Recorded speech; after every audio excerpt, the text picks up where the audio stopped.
Hello दोस्तों, कैसे हैं आप सब। आई होप कि आप मैथ के लिए पढ़ाई करना शुरू कर दिए होंगे।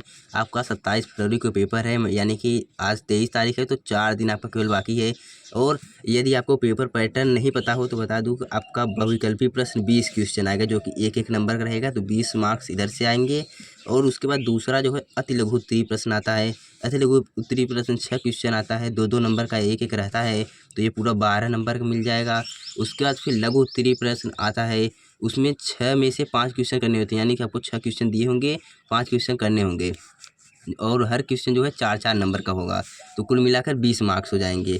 उसके बाद फिर दीर्घ उत्तरीय प्रश्न आता है, जिसमें दीर्घ उत्तरीय प्रश्न में 6 में से 3 आपको करना होता है, मतलब एक क्वेश्चन दिया, उसमें 2 अथवा करके दे दिया, तो इसमें से एक क्वेश्चन आपको करना होगा।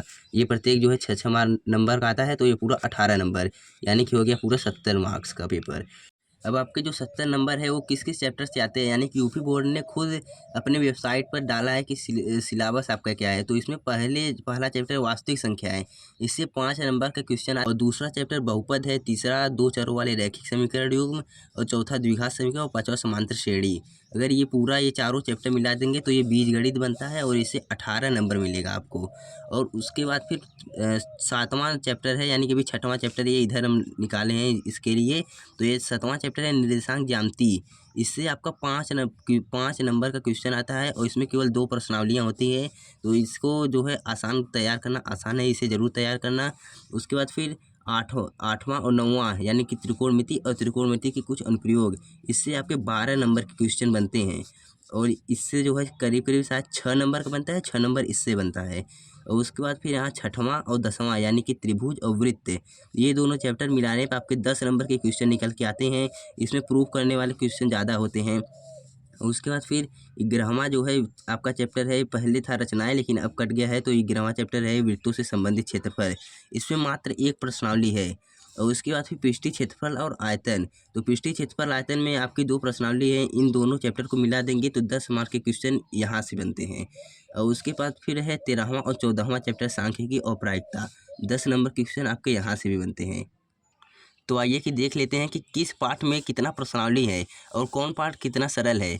तो ये पहला पार्ट है वास्तविक संख्याएं, इसमें मात्र 2 प्रश्नावली है, और ये एकदम सरल है, यानी कि आपके 5 मार्क्स एकदम आराम से निकल जाएंगे। उसके बाद फिर बहुपद है, बहुपद में 2 प्रश्नावली, ये भी बहुत सरल चैप्टर है। और तीसरा है 2 चर वाले रैखिक समीकरण, इसमें केवल 3 प्रश्नावली है। द्विघात समीकरण में भी 3 प्रश्नावली, और समांतर श्रेणी में 3 प्रश्नावली, यानी कि ये कुल मिला दें तो 3-3 6, 3 9 2 11 प्रश्नावली है। और उसके बाद फिर इससे मिलता है 18 मार्क्स। और उसके बाद फिर 6वां चैप्टर आता है त्रिभुज। त्रिभुज में 3 प्रश्नावली है, इसमें प्रूफ करने वाले होते हैं, तो यानी कि आप क्वेश्चन अगर लगा लेंगे तो उसमें से ही आएगा। तो त्रिभुज वाला 3 प्रश्नावली है। और उसके बाद 7वां चैप्टर निर्देशांक ज्यामिति, आपका निर्देशांक ज्यामिति में 2 प्रश्नावली आपके होते हैं, और 2 प्रश्नावली थोड़ा फार्मूला बेस होते हैं। तो इसे आप ज़रूर तैयार करें, आपका ये मतलब 5 नंबर कहीं नहीं जाने वाला। उसके बाद फिर 8वां है त्रिकोणमिति का परिचय, और 9वां है त्रिकोणमिति के कुछ अनुप्रयोग। तो त्रिकोणमिति के परिचय में 3 प्रश्नावली है, और त्रिकोणमिति के कुछ अनुप्रयोग 1 प्रश्नावली, यानी कि आपके 4 प्रश्नावली से पूरे 12 नंबर के क्वेश्चन आपके बन जाएंगे। उसके बाद फिर है वृत्त और ये त्रिभुज, यानी कि 3 प्रश्नावली और ये 2 प्रश्नावली, 5 प्रश्नावली मिला देंगे तो पूरे 10 मार्क्स के क्वेश्चन आपके बन जाएंगे।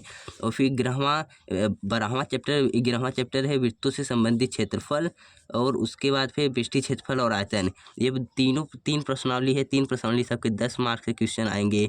और उसके बाद फिर सांख्यिकी में 3 प्रश्नावली, और प्रायिकता में 1 प्रश्नावली, 3 1 4 प्रश्नावली आपके इधर से भी 10 मार्क्स आएंगे, यानी कि कुल प्रश्नावली है आपकी 31, और 31 प्रश्नावली में से 70 मार्क्स के क्वेश्चन आते हैं। तो आई होप कि आपको ये सब समझ में आ गया होगा कि किस प्रश्नावली कितने क्वेश्चन आते हैं, किस चैप्टर में कितने प्रश्नावली है।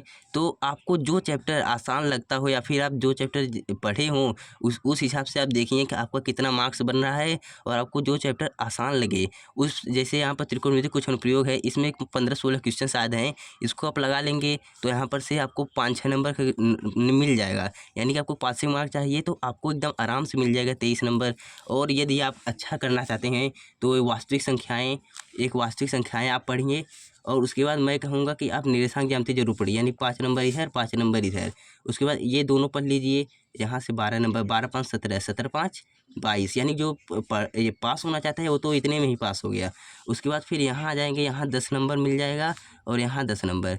और यानी कि अगर इतने छोटे छोटे प्रश्नावली कुल मिला के 13-14 प्रश्नावली हो जाएंगे आपके, उधर से ही 10 10 20 20 20 10 30 30 10 40 2 42, करीब करीब 42 नंबर के जो क्वेश्चंस है वो 13-14 प्रश्नावली में से ही आएंगे। तो आई होप कि आपको ये सारे एनालिसिस समझ में आ गई होगी। और वीडियो को लाइक शेयर सब्सक्राइब जरूर करें, क्योंकि आने वाले वीडियोज़ में आपको इन्हीं चैप्टर से रिलेटेड जो है क्वेश्चन आपको बताए जाएंगे।